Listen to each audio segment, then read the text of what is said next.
So what do you get when you cross a certain type of kebab and an iPad? You get a Shami tab, because Shami kebab and iPad is a tab. No?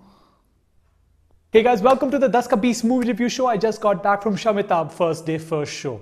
I had no idea what this movie was about because the trailers were super vague, which is a good thing because usually these days trailers just reveal the whole plot. So I had no expectations from this movie. So the premise turned out to be very interesting. It's about Dhanush, who's playing a dumb person who's trying to make it big as an actor because he's super passionate about cinema, and with the help of technology and a drunkard played by Amitabh Bachchan, he becomes a superstar, and how like their rise to superstardom creates, ego clashes and stuff like that. So the story is fairly interesting and it's well acted and had some very fun scenes, but there's a huge but.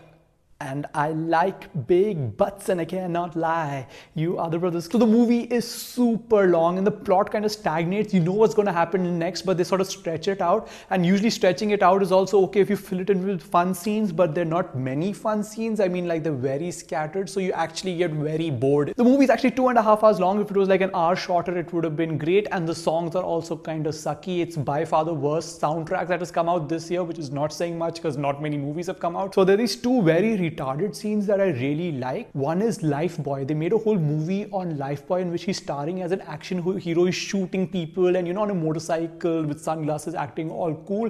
And in the background, you've got Amitabh Bachchan ka voice narration going, Lifebuoy hai jahan tandurusti hai wahan, and he's shooting people and all. It was actually pretty crazy. So the other thing which was completely WTF was the visualization of the Piddly song, standing in the Swiss Alps, and he's standing proper Shah Rukh Khan style like that, and then the actress comes running to him and then they hug.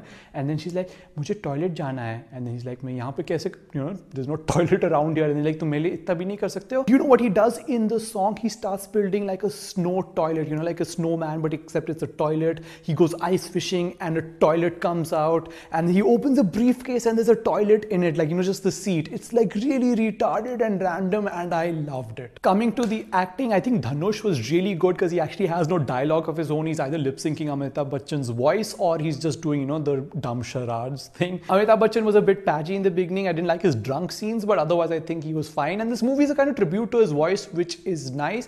And the new actress Akshara Hassan, I think, who was like Kamal Hassan's youngest daughter or whatever, she was all right. I really liked her character, and I mean, she did an okay job. I mean, she wasn't great, but she wasn't bad. So I paid 130 rupees for this movie, out of which 50 rupees would probably go to the acting, with like, a lot of it going towards Dhanush because I thought he was actually really good, and maybe another 20 rupees because they had those very random scenes, and another 10 rupees because a lot of guest appearances like, Karan Johar, Prahlad Kakkad and Rohit Shetty, and so that was kind of fun. Rekha. Maybe another 10 rupees because the story was actually kind of interesting but not executed well, and another 10 rupees because in a way it's a tribute to Amitabh Bachchan's voice, which is kind of nice. I think I've said exactly the same sentence before. The movie could have been a very good movie. It was a lot tighter. It was way too long, though I like the ending. It's something different. I mean, like, you don't expect them to do it, but they did it, so I liked the ending. But the hour before that, which is super boring, that doesn't justify you watching the whole movie.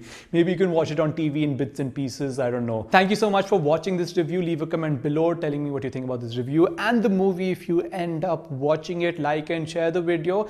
And there's some really bad product placement in this movie, and we'll be talking about product placement on Sunday with a new show called Uglist. So please subscribe to Ugly Child Productions so you don't miss out on that. I shall see you guys soon. Thank you so much for watching. I know that sentence ended like I was going to say something else, but I'm not going to say anything else. So thanks for watching. Bye.